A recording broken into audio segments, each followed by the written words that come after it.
All right, man. Let's change things up to some stuff a little bit more fun and easygoing.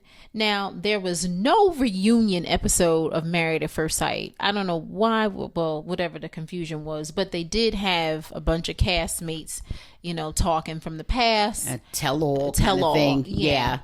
And is there anything that stood out about that before we get into our last segment? Not really. It was good to see there had been one candidate on there or participant on there from years ago.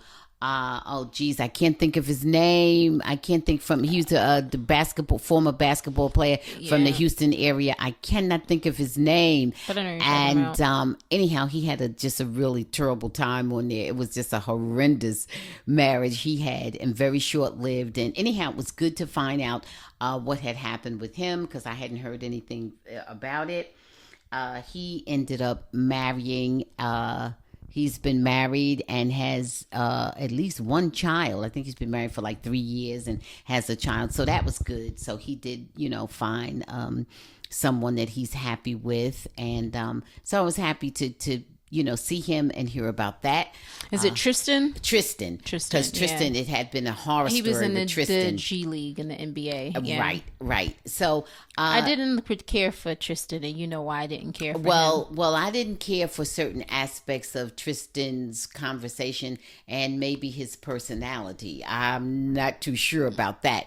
But I was happy to see that he was no longer, being mistreated, and he had disentangled himself permanently from that horrible wife. Because however bad you think Tristan was, that wife was terrible as well, and even worse. It wasn't how he treated her. It was other things he said that may have been offensive to African American women, and kind of colorist statements and so forth. He didn't want to date women darker than him. I think that's what he said. I don't like to go too much into that. I know you don't like to go too much into it. To me, we spend too much time on that. Is what I want to say. Do you think that someone has? Do you think that?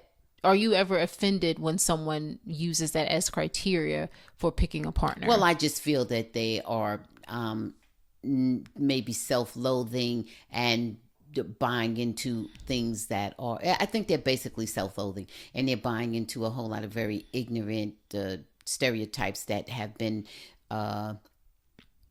propagandized by white people. And that's what I think. I think it's a vestige of slavery.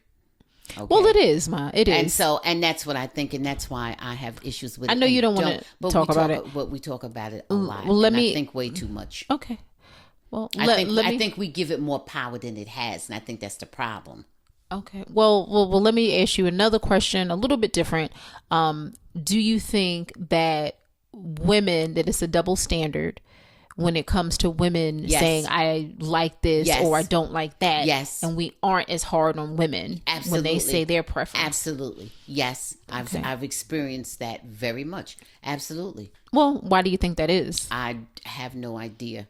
I have no idea. But it hurts women, though, I feel, and at the end of the day, because women, pretend to be as picky with men, and they're not necessarily. If I go into all that, then it gets into colorism again. Okay, so we don't have to go there. So I'm only going to say the standard that women have for men is different than the standard that men have for women. Well, it is. It's almost reverse. Right. So I think that's why. Okay. Okay. I don't want to go any further with that. Okay, we don't have to go. I don't want to make you feel uncomfortable. Well, it's not making me feel uncomfortable. Is that I think we're giving it too much power. Okay. I think it's all something that was thrust upon us through slavery. Well, it's was. like, and people continue it, right? And that's the and problem. I don't like it, and right. I don't like to keep it going, and I think that's just keeping it going.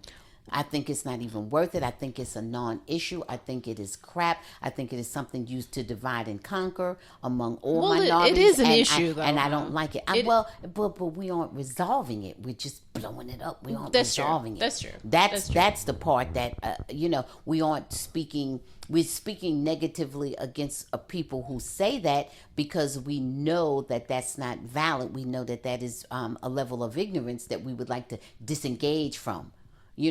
And that's the thing about it. And that's why I don't necessarily hold it against Tristan any more than I would somebody saying any other ignorant statement. To me, it's on the level of just a foolish statement, of just somebody saying something foolish. Well, and I also think that people have the right to have their preference, but Absolutely.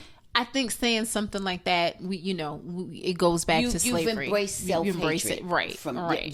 And because white people are colorists among themselves, we know. I have always said, right. The blonde, blue eye, when less right. than 10% of them are naturally blonde and blue eyed. Right. But this is what they, want to, the dumb blonde and the this and the that. None of it is all ignorant. Right. None of who you are as a person has to do with anything to do with color ever. Right. At all. So, that's why I don't like to go that far in. All right, we went too far, but one other person I wanted to comment on, obviously, that stood out in this tell-all, Lindsay, from, I guess she was from Boston, the Boston season, right? Was that where she was from? Yes.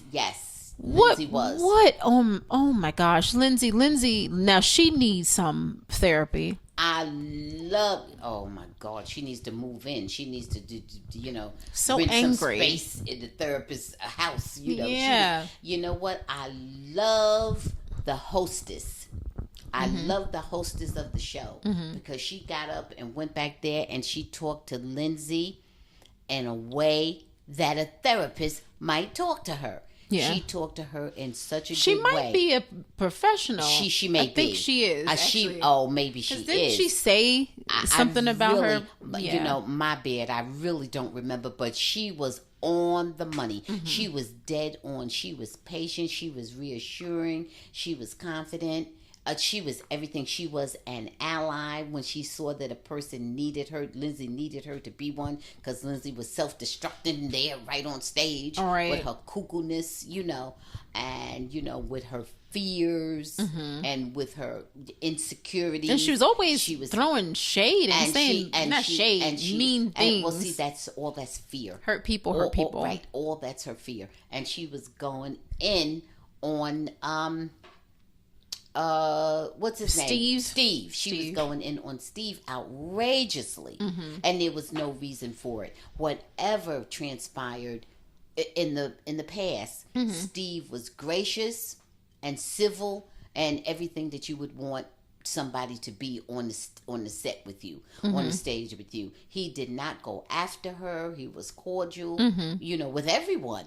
And he did not say, well, Lindsay, look how nasty you were. You this, you that. He did not initiate any negative conversation with her at all. And even when she was extremely negative, he was still very restrained in his responses to her. Okay.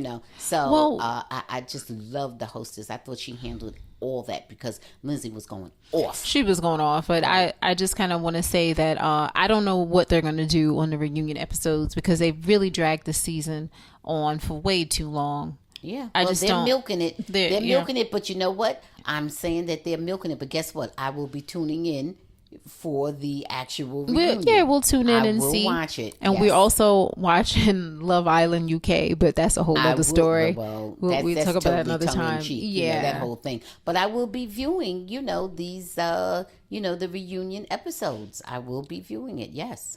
Okay.